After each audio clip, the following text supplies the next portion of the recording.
All right, let's jump right in. Today, we are going on a quest to understand one of the most powerful ideas in all of chemistry. We're talking about the constant, invisible search for balance that's happening all around us, all the time. And it all starts with a question you've probably never thought to ask. You grab a cold soda, you crack it open, you hear that perfect psst sound, but if you leave it on the counter for a while, it just becomes flat, sugary water. Why? What is actually going on inside that can? Well, the answer to that little mystery is a huge concept called chemical equilibrium. It is the secret rule that explains why your soda goes flat, and honestly, so much more. So, let's get into it. What exactly is this chemical balancing act? Okay, the textbook definition sounds a little dry, but the most important word on this slide is dynamic. You see, when a reaction hits equilibrium, it has not stopped, not even close. It just means the forward reaction, where A turns into B, is happening at the exact same speed as the reverse reaction, where B turns back into A. It's a state of perfect, nonstop, balanced motion. Here's a great way to picture it. Imagine a crowded beach. You've got people on the sand and people in the water. Now, if every minute 5 people run into the ocean and 5 different people come out to dry off, the total number of swimmers and sunbathers never changes, right? The scene looks stable, but individuals are constantly moving. That's dynamic equilibrium. Or think about a juggler. They always have, say, 2 clubs in their hands and 3 in the air. That ratio stays the same. But the actual clubs? They're in constant motion, cycling from hand to air and back again. The big picture looks steady, but the process is all action. And this isn't just an analogy. We can literally see this with our own eyes. If you take some of this clear gas, N2O4, and seal it in a tube, it starts turning into a brown gas, NO2. So the tube gets darker, and then it just stops. It holds a steady, light brown color. That's it. That's the moment the system found its balance point. So if every reaction has its own special balancing point, how does it know when to stop? Well, it turns out there's a kind of chemical rulebook for that. And that rulebook is centered around one special number, the equilibrium constant, which we call K. You can think of K as the target. It's a specific set-in-stone value for a reaction that tells it this is the perfect ratio of products to reactants you need to have when you're done. Now, the size of K tells you the whole story. If you have a really big K, it means the reaction wants to go all the way. At equilibrium, you're going to have a ton of products. But if K is a teeny tiny number, the opposite is true. The reaction barely gets going and you're left with mostly reactants. Okay, so K is the target.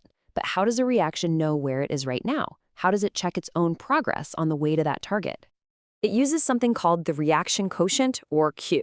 Q is like a real-time progress report. It's a snapshot of the product-to-reactant ratio at any given moment. So the system is always comparing its current Q to the target K. If Q is smaller than K, it says, oops, not enough products yet, and moves forward. If Q is bigger than K, it says, whoa, overshot it, and moves in reverse to get back in balance. Now, this is where things get really, really interesting, because an equilibrium isn't fragile. In fact, if you try to mess with a balance system, it knows exactly how to fight back. This whole idea is summed up by something called Le-Chatelier's principle, and it's actually pretty simple. It just says that if you stress a system that's in equilibrium, the system will shift to undo that stress. You push it one way, it pushes right back. So let's look at the first kind of stress, concentration. Let's say you have a balanced reaction, and you just dump in a bunch more reactants. Well, the system is now stressed. Le-Chatelier's principle says it will try to get rid of those extra reactants, and the only way to do that is to shift forward and turn them into products until things are balanced again. With gases, pressure is a huge deal. If you take a container and squeeze it, you're cranking up the pressure. The system feels crowded.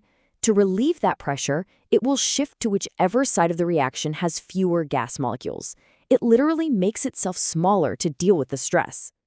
Finally, we have temperature, and this one is special because it's the only stress that actually changes the target K.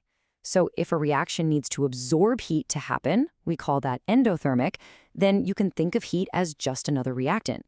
If you add more heat, the system says, okay, let's use up this extra heat, and shifts to the right, making more products.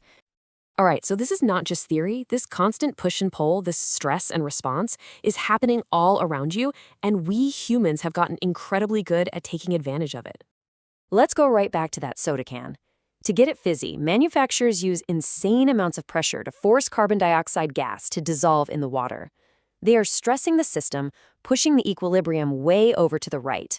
The second you pop the top, you release that pressure. That's the hiss. The system is now totally out of whack, and it immediately shifts left, letting all that dissolved CO2 escape as gas, until a new, much flatter equilibrium is reached. And this ability to push and pull reactions one way or another is absolutely critical. It's not just for making soda, it's the secret behind some of the biggest industrial processes on Earth. Take ammonia, for instance. It's a key ingredient in the fertilizers that feed billions of people. In the United States alone, we produce something like 2 billion pounds of it a year, using a process that is basically a masterclass in controlling equilibrium. It's called the Haber-Bosch process, and it is just a brilliant application of Le Chatelier's principle. First, they use incredibly high pressure to literally squeeze the reaction toward making ammonia. Then, and this is the clever part, as soon as any ammonia is made, they siphon it away. This tricks the system into thinking it hasn't made enough, so it keeps shifting and shifting to the right, constantly trying to replace the product that's being stolen. It's genius. So, when you think about equilibrium, don't picture a static finish line. That's not what it is. It's a living, dynamic negotiation. It's a constant chemical dance that's happening in your soda can, in giant industrial plants, and literally everywhere in between. And that's the thought I want to leave you with. This principle is everywhere. It governs the CO2 balance in your blood that keeps you alive. It's at the very heart of how our planet's climate works.